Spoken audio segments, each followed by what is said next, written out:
Sam, where are we going? We're doing the long route from Port Douglas to Paronella Park.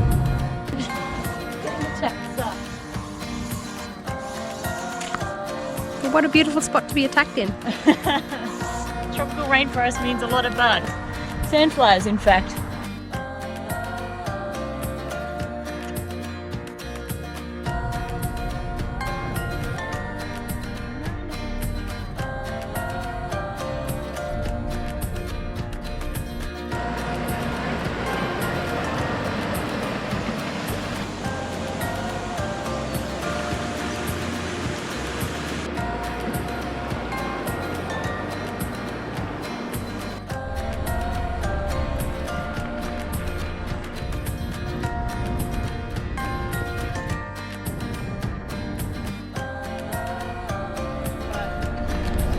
What you can't see here is a huge wind farm with lots of wind turbines, and it actually looks really neat across the hill.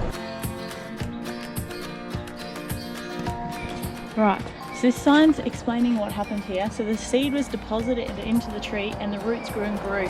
They kept growing and they strangled the host tree, so then it fell into another tree and it all consumed. So what we get is this curtain fig tree here, so we can see the initial tree that's fallen into the new tree and all the roots of the curtain fig just falling down into the ground.